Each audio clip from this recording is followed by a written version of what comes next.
Hello, it's Siobhan here, the Galloping Housewife. This is actually take 3, which I don't do takes, I just don't do them. I just talk, and whatever shit I spout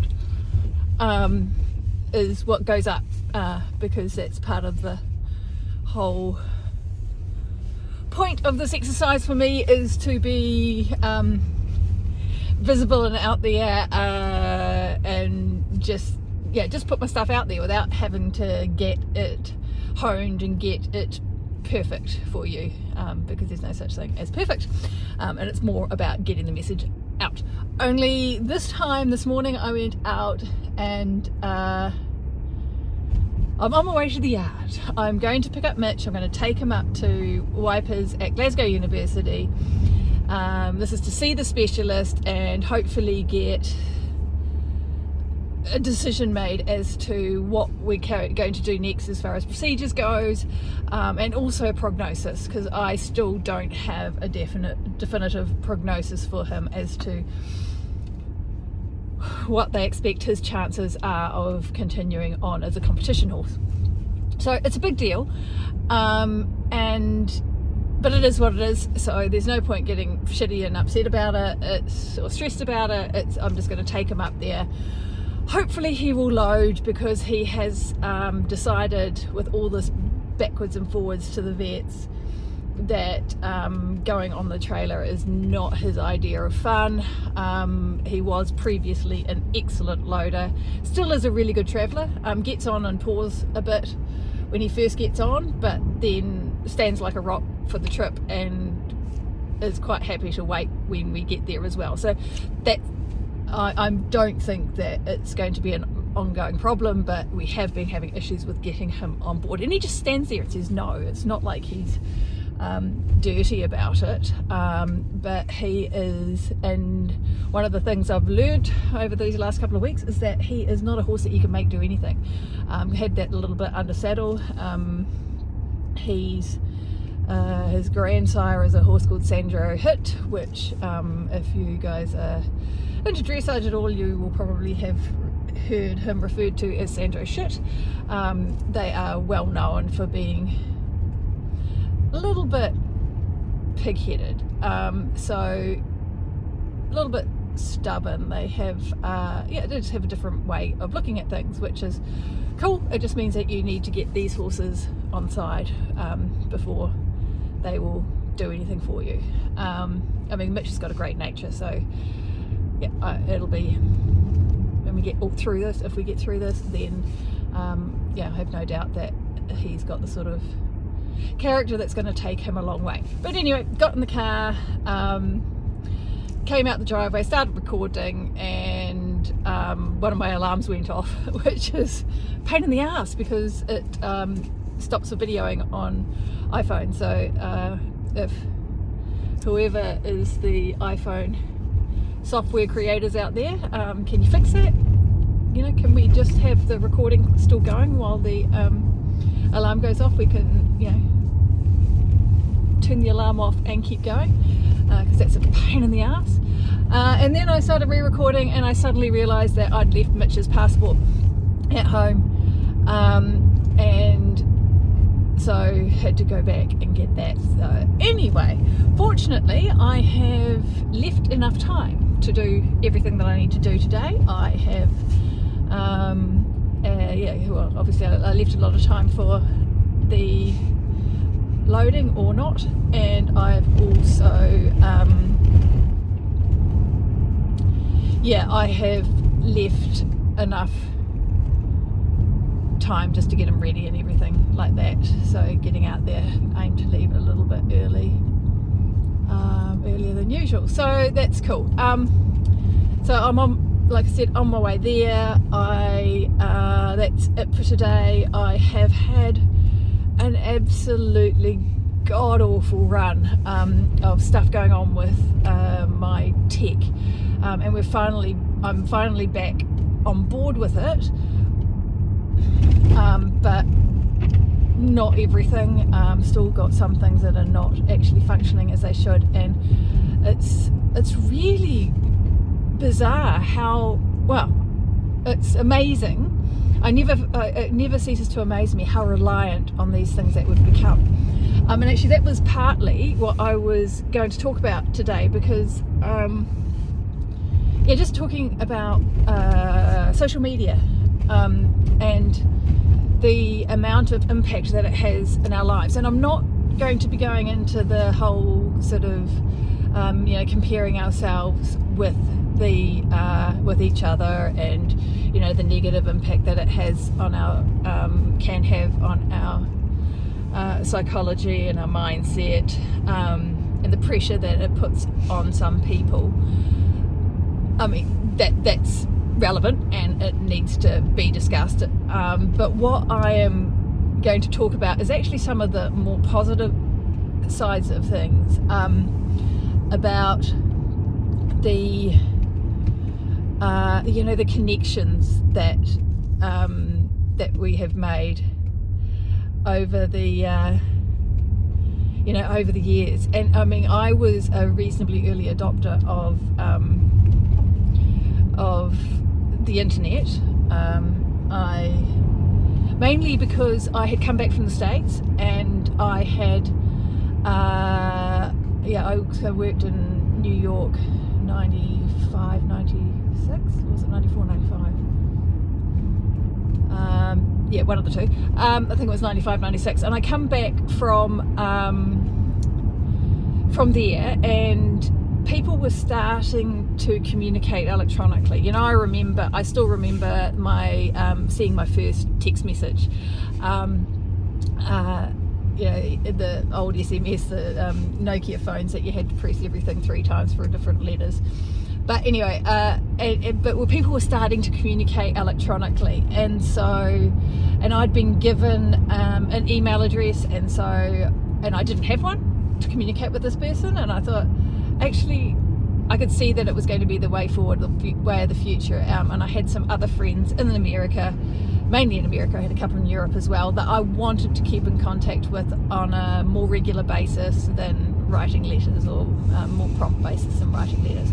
So I bought myself a PC, got myself set up with an email address, which was fantastic, and it did that. I was able to instantly communicate. Well, I mean, those of you that are the similar vintage or who were around at the beginning of the internet, you'll remember dial-up, and you'll remember that nothing was instant. But you could certainly have a conversation backwards and forwards by letter or email with someone on the other side of the world. You could send a letter and have a response the next day, which was fantastic. It was great. Really good for keeping those relationships growing. But the other thing that really that impacted me over the next few years was forums, and this was back in the pre-Facebook days. But we used to have these message boards and forums and different things, and you'll still see them on various websites. I mean, Chronicle of the Horse has one that's been going for a very long time, and I think Horse and Hound as well. There's a few of them around still, but they were, and unlike Facebook, where you get this whole sort of social pressure to be a certain way, present yourself a certain way, plus you're also, it's a global thing, so you're talking to, you're not just talking to the people that ride a bit of dressage, you're talking to people that you're talking to your family, you're talking to your business colleagues, you're talking to you're talking to everyone, and you're presenting yourself also in a way that can be searched and can be found by people outside your immediate circle, whether it be it doesn't really matter how far you have your privacy settings. These messages and things that we put out there are available to a lot of people, and so we have to be a little bit careful with that, but also it's not just that we censor ourselves. It's about the fact that we also don't get into those deep conversations that we had on those that we had in a particular interest group in a particular subsection, and I know I had two that in particular for the riding that were just amazing. And it was UDBB, which is actually, what was it? Unlimited Dressage Bulletin Board, I think it was what was the actual name of it, and it was set up in the it was set up by I think it was American based, but we used to have, and we had discussions on all sorts of things, and also the discussions were under different headings. So you could be talking about like the celebrity, about the professional dressage and their performance. You could be talking about rules, you could be talking about judging, you could be talking about gear, you could be talking about adult amateur classes, you could be talking about horse management problems. And then we had the whole section for off-topic, non-horsey topics as well, which were quite interesting. But I mean, and for me, there were some amazing friendships that were formed in that, some amazing connections, and an incredible amount of help that I received through advice that was put out on those, and when I was facing challenges with my own horses.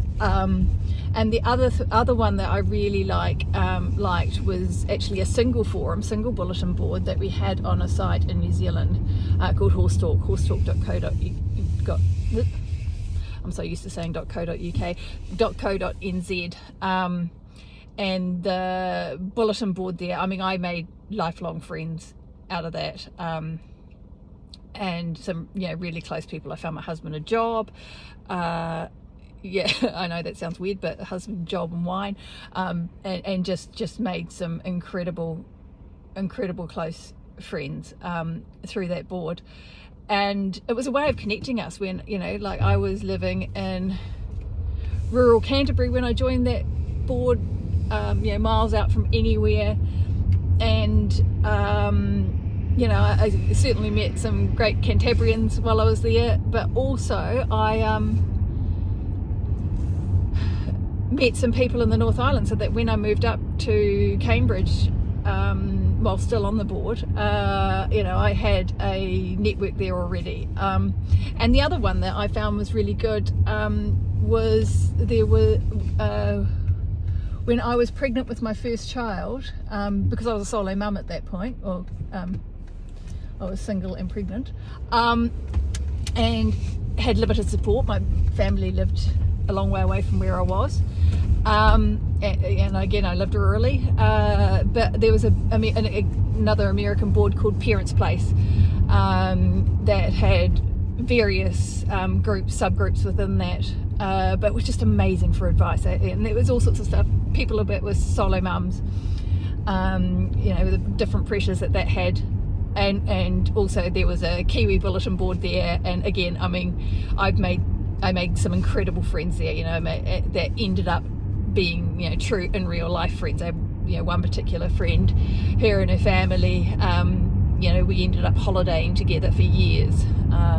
Not so much now because we're on the other side of the world, but when we went back to New Zealand this time, we certainly caught up with them. That was, one of the families that we caught up with. So what I'm saying is that the internet and the options that it had, and the options that it still has, depending on where you go and where you find your tribe, you are still able to find your tribe on the internet, and even in Facebook, and find your group, find your community, create your community, find your support on there. It's a great tool. Don't get dragged into all the shit that goes on with it, but especially over the last 2 years when we have all been so isolated, and to be able to find people that can inspire you and help you, educate you, and enlighten you, and just be there when you bloody well need it, when life's going shit. It was a remarkable invention. It is a remarkable tool. Just like all tools, just use it. Don't let it use you. Okay, so that's my little bit for today. Gone on for quite a bit longer, gone all the way through Commute while talking to you. Now out the other side, nearly, not quite, about halfway through the yard now, but over. And I will, oh God, actually I don't know whether I'll see you tomorrow. Okay, so tomorrow I am heading down to, Olympia, whatever it's called, London International Horse Show. Yeah, catching a train at 9 o'clock in the morning, which I have not even thought about packing for. And we are, down there for